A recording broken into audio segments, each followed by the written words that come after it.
네, 본격 공부자극 팟캐스트 서울대는 어떻게 공부하는가? 지난 시간에 이어서 코이케 류노스케 스님의 행복하게 일하는 연습 이어가 보도록 하지요. 우선 코이케 류노스케 스님의 글이 많은 인기를 얻고 있는 이유가 있을 겁니다. 스님은요, 불교적인 지식을 일방적으로 전달하는 것이 아니에요.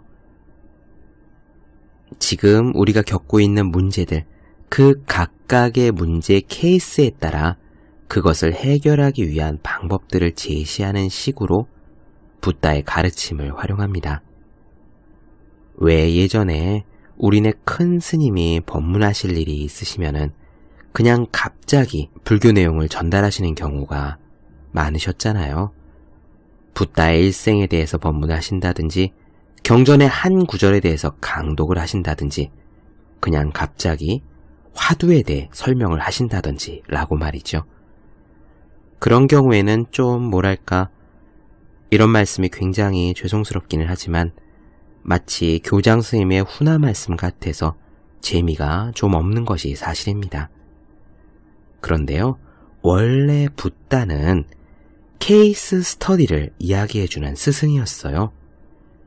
8만 대장경, 8만 개나 있는 그 많은 경전 내용들도요, 사실 누가 어떤 것을 물으면 그 질문에 대해서 제자에게 해주는 가르침의 내용들입니다.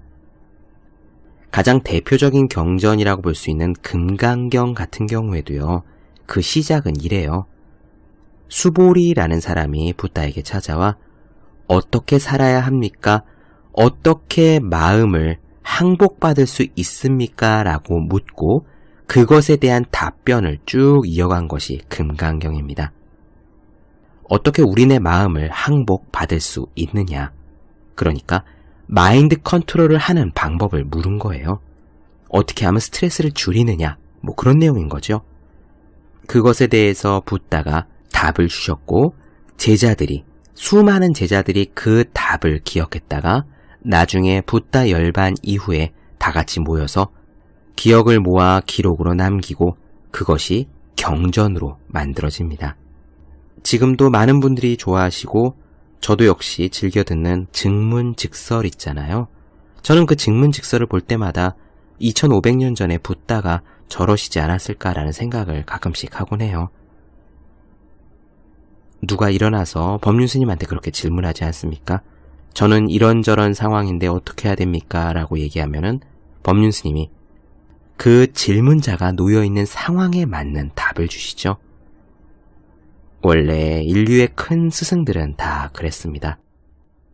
공자도요, 논어를 읽어보면은 이게 어떤 체계적인 이론이 아니라 구체적인 사안에 대한 거예요. 누가 질문했을 때 그거에 대해 공자가 한 말, 어떤 상황에 처했을 때 공자가 한 코멘트, 그런 것들을 모아놓은 것이 논어거든요. 이렇게 현실의 문제에 그 뿌리를 두고 있기 때문에 코이케 류노스케 스님의 글이 사랑을 받는 것이 아닐까라는 생각을 했습니다. 그리고 두 번째 이유는요, 코이케 류노스케 스님이 학원 강사 생활을 오래 했기 때문이었을 것 같아요. 사실 이분은 동경대를 나왔습니다. 공부를 잘 하셨죠? 그리고 나서 출가하기 전에 학원에서 강사 일을 6년 정도 했다고 그래요. 아이들을 잘 가르쳤다니까 아마 쉽게 설명하는 그런 습관이 배어 있으실 거고, 그래서 불교의 이론도 마치 사회탐구나 수학의 내용을 비유해서 학생들에게 설명하듯이 그렇게 불교 이론도 비유를 통해서 쉽게 설명을 할 수 있는 겁니다. 첫 시간이라 코이케 류노스케 스님이 어떤 분인지에 대한 설명이 조금 길어졌네요. 오늘은 이 책의 첫 번째 챕터 짧게 한 가지만 보고 마무리하도록 하겠습니다. 지금 하는 일에 만족하십니까? 라는 챕터인데요. 코이케 류노스케 스님은 우리가 행복하게 일하지 못하는 이유 중에 하나가 저기 다른 어딘가에 자기에게 꼭 맞는 일이 있을 것이라는 생각, 어쩌면 착각, 바로 그 생각 때문이라고 이야기하세요. 그리고 그런 생각은 많은 경우에 우리들 자신의 오만과 이어져 있다라고도 이야기합니다.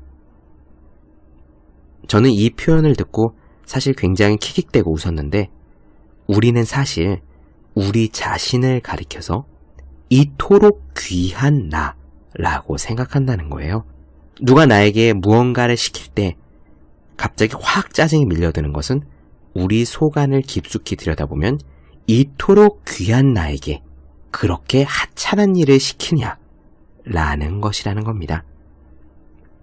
마찬가지로 지금 하고 있는 일에 불만족할 때도요, 우리의 속을 깊이 들여다보면 이토록 귀한 나가 이렇게 하찮은 일을 하다니 같은 생각이 숨어있기 때문이라고 합니다.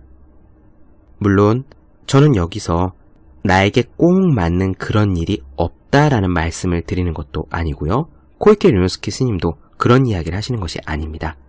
나에게 꼭 맞는 일을 찾지 말라는 이야기도 당연히 아닙니다. 핵심은요, 그런 일을 찾고자 할 때도 지금 우리가 하고 있는 이 일에서 불만을 갖고 스트레스를 받는다면 제대로 찾아질 수조차 없는 거라는 거예요.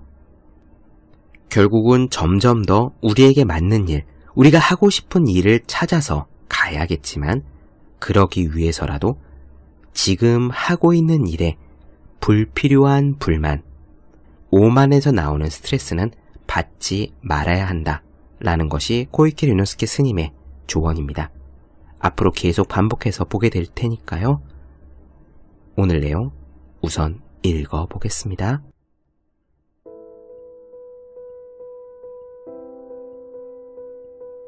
지금 하는 일에 만족하십니까? 전철에서 잡지를 보거나 인터넷을 검색할 때 어김없이 눈에 들어오는 광고가 있다. 바로 이직을 권하는 광고이다. 지금 당신이 하고 있는 일에 만족하고 있습니까? 지금 하고 있는 일이 과연 당신에게 맞는 일일까요? 지금 다니고 있는 회사 환경과 사람들과의 관계에 만족하고 있습니까? 이런 문구들에는 계속해서 그것 봐요. 지금 당신이 있는 곳은 멋지고 고귀한 당신에게는 어울리지 않을지도 모른답니다. 당신의 훌륭하고 이상적인 재능이 완벽하게 평가받고 성장하기 위해서는 지금보다 훨씬 높은 연봉을 받는 이상향을 향해 떠나야 합니다. 당신이 너무나 안타까워서 견딜 수가 없습니다. 라고 속삭이며 부채질하는 메시지가 흘러넘치고 있다. 이런 광고 문구들이 상징하듯이 많은 사람들이 정말로 그렇게 느끼고 있는 것 같다. 지금 내가 하고 있는 일은 정말로 내 자신이 하고 싶어 했던 일일까? 좀 더 나의 재능을 살리면서 충실하게 일할 수 있는 환경이 다른 곳에 있지는 않을까? 라고 말이다. 이런 이직 광고에 자극을 받는 이유는 무엇일까? 광고를 보고 나면 현재의 나는 보잘것없지만 원래의 나는 굉장한 존재야 라는 자존심의 번뇌가 자극을 받게 된다. 그 결과 현재 하고 있는 일에 불만에 불씨가 붙게 되고 쓸데없는 불만이 많아진다. 어제 일할 때는 불만 포인트가 10이었는지도 모른다. 그러나 오늘 전철에서 이직을 권하는 광고를 보고 자극을 받게 되면 우리 뇌가 좀 더 이상적인 직장이 있을 것이다 라는 드라마를 머릿속에서 전개시켜 나가기 때문에 불만 포인트가 어제의 3배인 30포인트까지 훌쩍 뛰어오를 수도 있다. 그렇게 되면 오늘 스트레스는 단순하게 계산해봐도 어제의 3배나 되지 않는가. 이런 시시한 일은 나 같은 사람에게는 맞지 않지. 이건 신의 섭리에 반하는 일이야 라고 뇌에서는 몽상적인 드라마를 끊임없이 만들어내고, 그러는 사이에 마음은 조그만 뇌 속에 틀어박혀서 정말로 훌륭한 나라는 이미지의 망상에 허우적대는 것이다.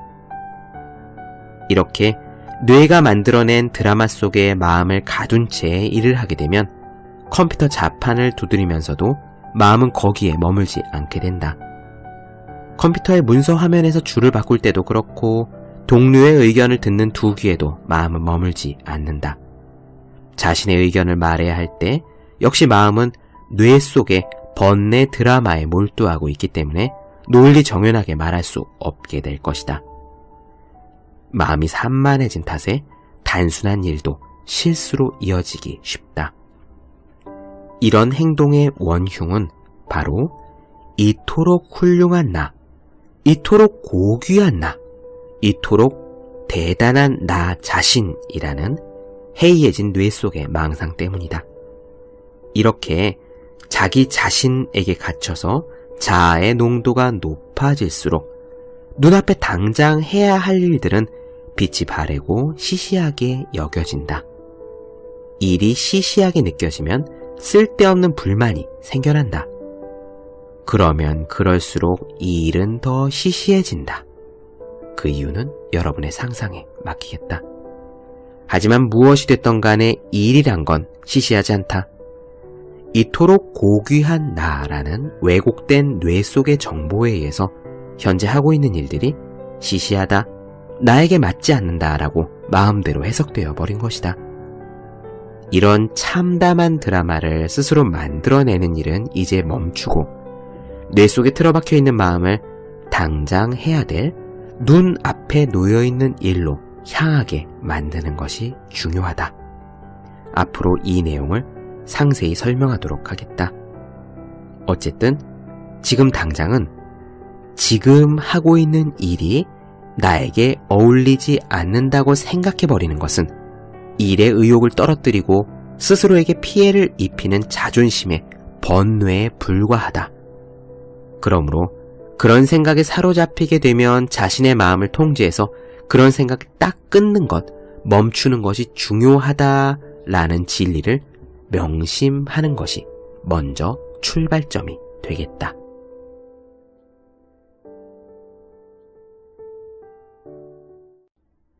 네, 본격 공부자극 팟캐스트 서울대는 어떻게 공부하는가?